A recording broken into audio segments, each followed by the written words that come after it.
다음 주가 마지막 8번째 마지막으로 말씀을 전합니다. 오늘부터는 삶에 대한 문제, 우리의 생활, 신앙을 어떻게 할 것이냐에 대한 이야기를 합니다. 여러분, 로마서에 가장 단어가 여러 가지 많은 것이 있지만 접속사 중에 그러므로라는 단어를 우리는 살펴봐야 됩니다.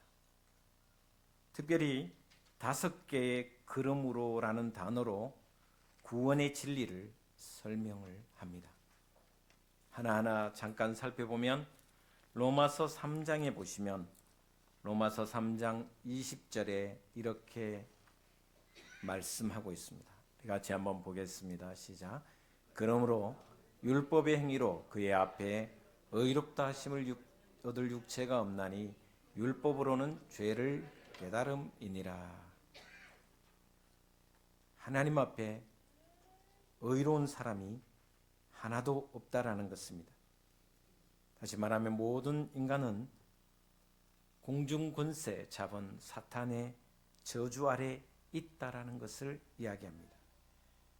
인간의 그 어떤 율법의 행위로도 의인이 될 수 없다라는 것을 이야기합니다. 5장 1절에는 이렇게 표현해 주고 있습니다. 5장 1절 또 같이 보겠습니다. 시작.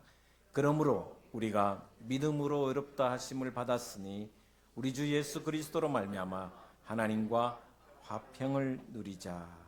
아멘. 내 자신의 의로 하나님 앞에 나아갈 수 없다라는 것입니다. 오직 한 가지, 의롭다고 하는 오직 한 가지 방법은 바로 예수 그리스도를 믿는 것입니다. 이것이 하나님의 의입니다.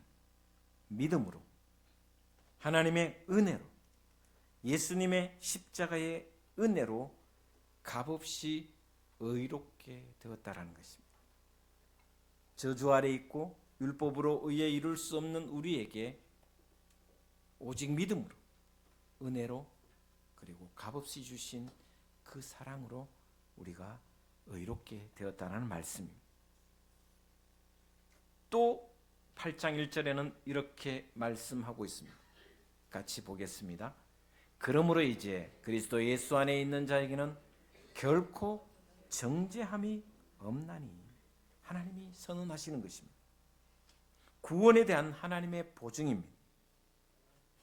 선을 행하고 싶지만 악을 행하는 우리의 모습, 그렇다고 이미 받은 구원이 무효가 되는가? 절대 아니다는 것입니다. 왜? 죄의 법 아래, 율법의 법 아래 살지 않고 우리는 은혜 아래 살고 있기 때문입니다. 그러므로 그리스도 예수 안에 있는 자에게는 결코 정죄함이 없다라는 이 말씀은 은혜 안에 있기 때문에 우리가 정죄받지 않는다라는 것입니다. 그리고 네 번째 그러므로라는 단어가 11장 1절에 이렇게 표현해 주고 있습니다. 11장 1절 같이 보도록 하겠습니다. 시작. 그러므로 내가 말하노니 하나님이 자기 백성을 버리셨느냐? 그럴 수 없느니라. 나도 이스라엘인이요 아브라함의 씨에서 난 자요 베냐민 지파라. 이것은 무슨 말이냐면 이스라엘에 대한 이야기입니다. 이스라엘 사람들은 착각하며 살았습니다. 자기의 의로 하나님 앞에 나아갈 수 있다고 생각했습니다.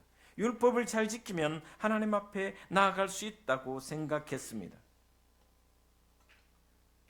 하나님의 의는 예수 그리스도를 믿는 자, 그 믿음으로 하나님께서 의로 여겨주셨습니다.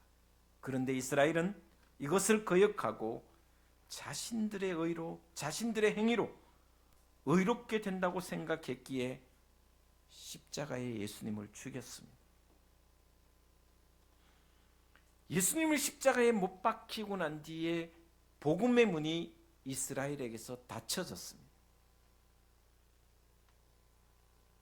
그리고 그 복음의 문이 닫히면 새로운 문이 열렸는데 그 문이 뭐냐? 바로 이방인에게 복음의 문이 열렸다라는 것입니다. 그래서 로마서 11장에 보시면 이방인의 구원의 수가 충만해질 때 이스라엘을 구원하실 것이다라는 하나님의 말씀이 있습니다. 이스라엘이 버림받은 것 같지만, 지금은 이스라엘이 구원의 방주에 들어오지 못한 것 같지만, 그러나 마지막 구원의 이방인의 숫자가 채워지면 이스라엘이 구원을 받을 것이다라는 말씀입니다. 그리고 결국 하나님은 결코 이스라엘을 버리지 않으셨다라는 것을 가르쳐 주고 있습니다. 그리고 오늘 본 말씀 12장부터는 우리의 일상의 삶에서 신앙생활이 아니라 생활이 어떻게 신앙으로 이어져야 하는가를 가르쳐 주는 내용입니다. 여러분, 값없이 구원을 받았습니다. 하나님의 은혜로 자녀가 되는 신분을 받았습니다. 우리는 연약했지만, 지금도 연약하지만 우리의 믿음을 보시고 하나님께서 우리를 의로 여겨 주셨습니다. 이제 하나님의 자녀가 되었으니 오늘 말씀처럼 너희 몸을 하나님이 기뻐하시는 산 제물로 드리라. 이것이 그리스도인의 도덕이고 윤리입니다. 도덕이 먼저가 아닙니다. 먼저 도덕과 윤리를 잘 따르라고 말씀하신 적이 한 번도 없습니다. 먼저 하나님의 은혜를 받으라. 그리하면 하나님의 은혜를 받은 사람은 이 땅에서 윤리적으로 살아갈 수밖에 없다라는 것을 가르쳐 준 것입니다. 예수님께서 우리를 위해 당신의 몸을 내어주셨습니다. 그러므로 우리도 우리 몸을 산 제물로 하나님께 드릴 가능성이 열려졌다라는 말씀입니다. 여러분, 구약의 제물은 죽여서 드렸습니다. 구약은 다 죽여서 드렸습니다. 심지어 곡식은 가루를 내어 드렸습니다. 다 부세어서, 다 경상도 말로 하면 작살냈다라는 것입니다. 완전히 분쇄를 했다라는 것입니다. 곡식도 가루로 드리는 것은 바로 모든 것을 가루로 드렸다는 것은 죽여서 드렸다라는 의미입니다. 왜? 구약은 왜 죽여서 드렸습니까? 내가 죽어야 할 존재인데 내 대신에 이 짐승이, 이 곡식이 가루가 되었다는 것을 이야기합니다. 그리고 완전히 태워서 하나님께 향기로운 제물이 되었다라고 말씀하고 있습니다. 그러나 신약은 예수님께서 우리를 위해 제물이 되셨다는 것입니다. 내 자리에, 내가 죽어야 할 그 십자가의 자리에 주님께서 산채로 죽으셨다는 것입니다. 살아있는 제물이 되셨다는 것입니다. 그러니 더 이상 죽은 제물이 필요 없다는 것입니다. 그러므로 저와 여러분이 드려야 할 제물은 죽은 제물이 아니라 산 제물이 되어야 된다는 것입니다. 1절 말씀을 다시 한번 보도록 하겠습니다. 우리 12장 1절 말씀 같이 한 목소리로 보도록 하겠습니다. 시작. 그러므로 형제들아, 내가 하나님의 모든 자비하심으로 너희를 권하노니 너희 몸을 하나님이 기뻐하시는 거룩한 산 제물로 드리라. 이는 너희가 드릴 영적 예배니라. 할렐루야.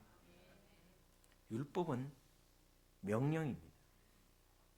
율법은 명령합니다. 그러나 은혜는 명령이 아닙니다. 강요하는 것이 아니고 권고한다라는 것입니다. 율법은 명령을 하지만 은혜는 우리를 권면하고 또 권면한다라는 것입니다. 여러분, 하나님이 우리에게 얼마나 큰 자비를 베푸셨는가를 깨닫게 하시고 권면하고 계신다.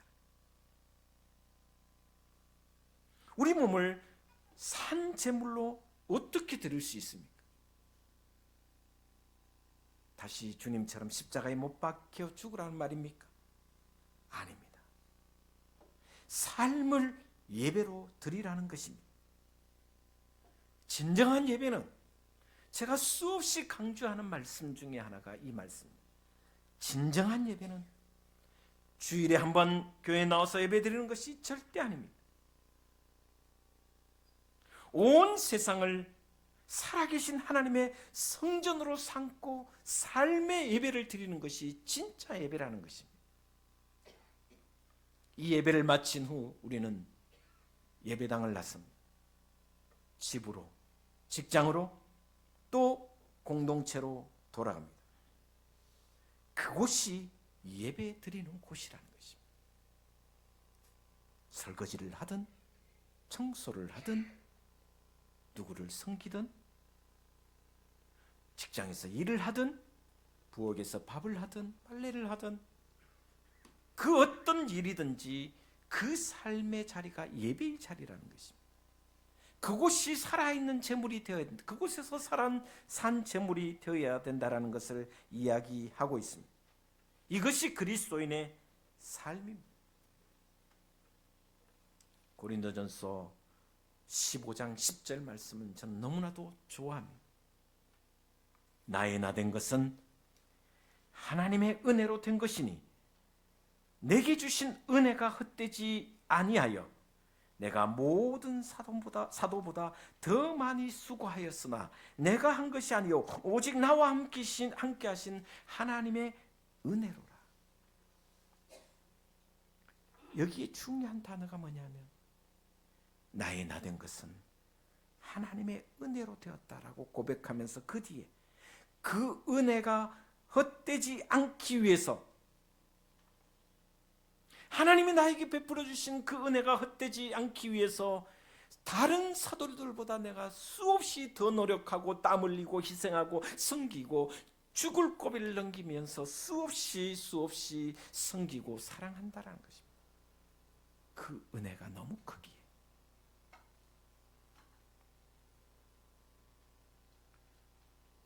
더 많이 수고한다라고. 더 많이 수고하는 것은 감옥에 갇히는 수고뿐만 아니라 돌에 맞아 죽을 뻔한 수없는 경험을 합니다. 태장을 5번이 맞습니다. 굶기를 밥 먹듯이 했습니다. 사람들의 복음을 전하다가 뺨을 맞기도 하고 굶주림을 당하기도 하고 더 많이 수고한. 왜? 바울이 그렇게 수고한 이유가 뭡니까? 은혜가 헛되지 않기 위해서. 하나님이 나에게 주신 그 값없이 주신 나를 대신하여 죽으신 그 십자가의 은혜가 너무나도 크기 때문에 그 은혜가 헛되지 않기 위해서 나는 더 많이 수고하고 더 많이 섬긴다. 여러분, 교회에서 왜 잘 섬기다가 혼자 힘들어하고 상처받는지 아십니까? 물론 칭찬과 격려 필요합니다. 그리고 돕는 동력자들이 필요합니다. 그러나 이것을 바라보지 못할 때 지칩니다. 상처받습니다. 내가 더 많이 수고하는 것은 하나님의 은혜, 그 값없이 주신 은혜가 헛되지 않기 위해서 더 많이 수고한다라는, 이런 마음으로 섬길 때, 이런 삶을 살아갈 때 내 속에 은혜에 대한 감사가 넘칠 수밖에 없습니다. 여러분, 감사는 어디에서 나옵니까? 은혜를 생각하면 감사하지 않을 수가 없습니다. 은혜를 돌아보면 감사가 절로 나옵니다. 주중에 장례를 다녀왔습니다. 97세 되신 어머님 친구 목사, 우리 둥지교회를 선교하고 후원하시는 태정교회 목사 어머님 돌아가셨습니다. 이제 고아가 됐어요. 고아가. 그래서 제가 형님, 저는 고아된 지 오래됐습니다. 이제 엄마를 생각하면 마음의 고향이 사라지잖아요. 내 육신의 고향 시골에 가도 엄마가 거기 계시지 않고, 그러니까 이 고향 자체가 사라지는 느낌이 드는 것 같아요. 근데 엄마를 생각하면 그 엄마의 은혜, 나를 낳아주시고 길러주시고 눈물로 키워주신 그 엄마를 생각하면 감사가 나올 수밖에 없어요. 육신의 부모인 아버지 어머니에게도 이런 마음이 드는데, 나의 영과 육을 구원해 주신 예수 그리스도를 생각하면, 그 은혜를 생각하면 감사하지 않을 수가 없잖아요. 그 은혜가 헛되지 않기 위해서 나는 더 많은 수고와 더 많은 섬김을 한다라고 바울은 고백하고 있습니다. 그 은혜가 헛되지 않기 위해서 우리의 삶을 하나님 앞에 드려야 한다는 거죠. 고린도전서 6장 19절과 20절에 이런 말씀이 있습니다. 너희는 너희 자신의 것이 아니라 값으로 산 것이 되었으니 그런즉 너희 몸으로 하나님께 영광을 돌리라. 마음으로 아닙니다. 영혼으로도 아닙니다. 우리의 몸으로 실존 전체를 하나님께 드리라라고 말씀해 주고 있습니다. 이것이 기독교 윤리의 핵심입니다. 우리 등지교회 모든 성도 여러분, 은혜를 헛되지 않기 위하여 삶으로 예배를 드리는 저와 여러분 되시기를 주 예수 그리스도 이름으로 축원을 드립니다. 이것이 하나님 기뻐하시는, 이것이 너희 몸을 하나님이 기뻐하시는 거룩한 산제물로 드리라. 이는 너희가 드릴 영적 예배니라 라고 말씀해 주고 있습니다. 그리고 2절 말씀에 이렇게 말씀하고 있습니다. 2절 말씀 같이 보겠습니다. 시작. 너희는 이 세대를 본받지 말고 오직 마음을 새롭게 함으로 변화를 받아 하나님의 선하시고 기뻐하시고 온전하신 뜻이 무엇인지 분별하도록 하라. 너희는 이 세대를 본받지 말라고 합니다. 오래전에 제가 제 친구가 선배죠. 성결교 선배신데 황현수 목사님, 전라도의 임자도에서 거의 한 30년 가까이 목회하고 계신 분. 최일도 목사님이 우리 교회 이제 사경회를 두고 났는데, 최일도 목사님하고 저랑 그 형님이랑 셋이 임자도에 한 3일 머물렀습니다. 근데요, 마침 갔는데 태풍이 왔어. 뭐 물놀이 갔겠어요? 방에 있었어요. 그런데요, 태풍이 이제 하루 딱 지나갔는데, 야, 저는 이제 어떤 생각이 좀 들었냐면, 임자도 옆에 또 조그마한 섬들이 막 엄청 많아요. 대한민국의 섬이 엄청 몇천 개 되잖아요. 근데 막 태풍이 막 몰아치고 바람이 불어치고 막 파도가 막 산더미만큼 큰 게 막 오는데, 아무리 작은 섬도요, 그 태풍에, 그 큰 파도에 밀리지 않더라고. 떠내려가지 않더라고. 그리고 태풍이 끝나고 난 뒤에 그 밀물이 들어왔다가 썰물이 샥 빠져나가는데도 그 바닷물은 저 태평양을 향해 서해를 향해 싹 밀려가는데도 불구하고 섬은 흔들리지 않더라.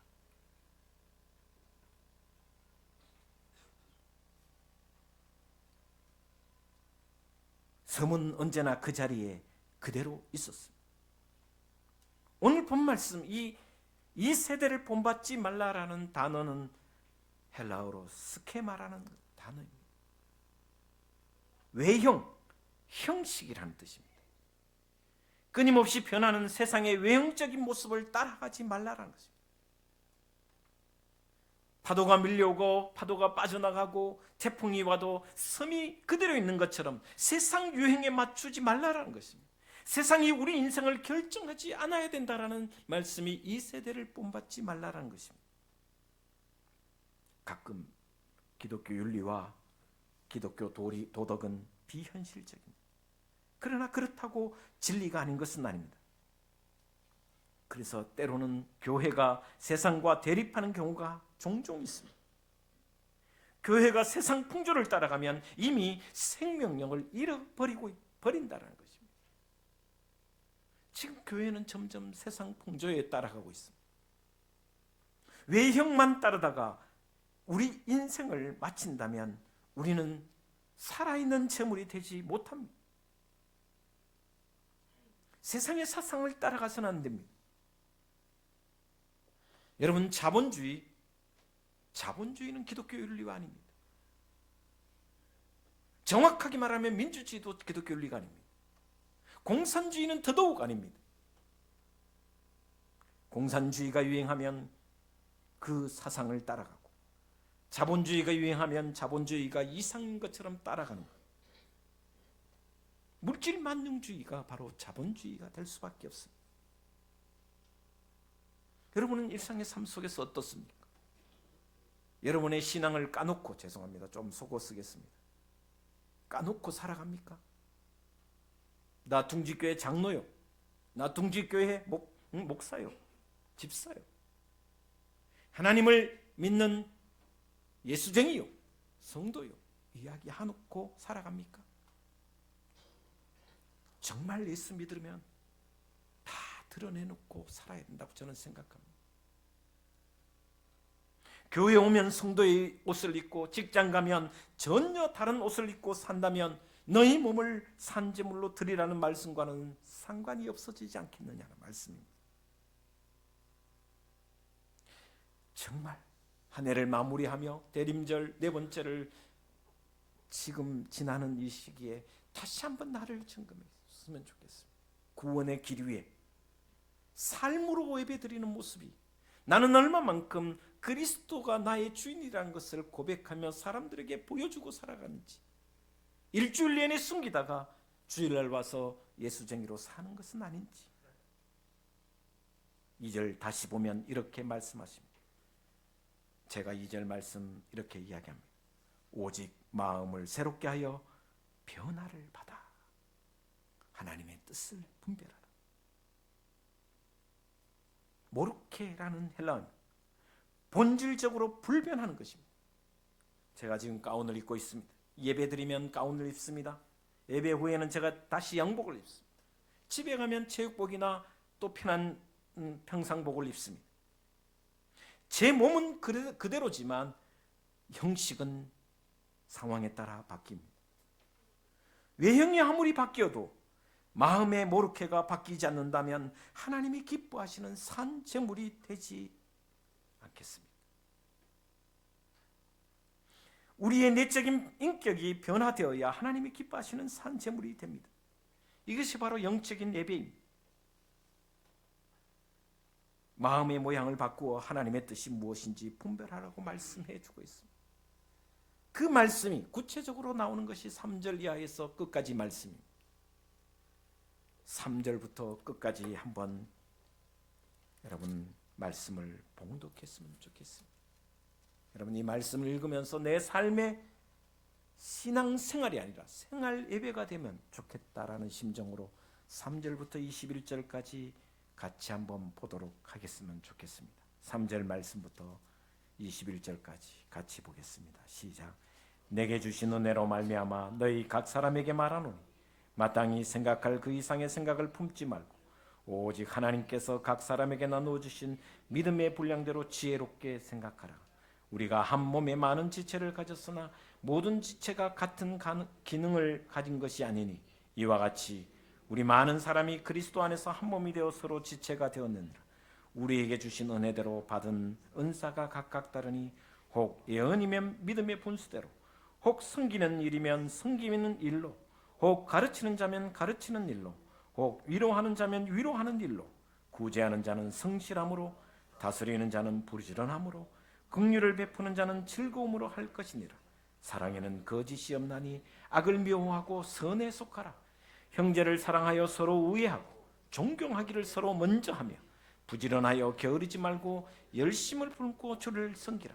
소망 중에 즐거워하며 환난 중에 참으며 기도에 항상 힘쓰며 성도들의 쓸 것을 공급하며 손 대접하기를 힘쓰라. 너희를 박해하는 자를 축복하라. 축복하고 저주하지 말라. 즐거워하는 자들과 함께 즐거워하고 우는 자들과 함께 울라. 서로 마음을 같이하며 높은 데 마음을 두지 말고 도리어 낮은 데 처하며 스스로 지혜 있는 채 하지 말라. 아무에게도 악을 악으로 갚지 말고 모든 사람 앞에서 선한 일을 도모하라. 할 수 있거든 너희로서는 모든 사람과 더불어 화목하라. 내 사랑하는 자들아, 너희가 친히 원수를 갚지 말고 하나님의 진노하심에 맡기라. 기록되었으되 원수 갚는 것이 내게 있으니 내가 갚으리라고 주께서 말씀하시니라. 내 원수가 줄이거든 먹이고 목마르거든 마시게 하라. 그리함으로 내가 숯불을 그 머리에 쌓아 놓으리라. 악에게 지지 말고 선으로 악을 이기라. 이런 믿음의 삶이 생활 신앙입니다. 생활 예배입니다. 여러분의 삶이 곧 예배가 되셔서 하나님이 기뻐하시는 산 제물이 되어 그 모든 예배가 영적 예배가 되시기를 주 예수 그리스도 이름으로 축원을 드립니다. 기도하겠습니다. 하나님,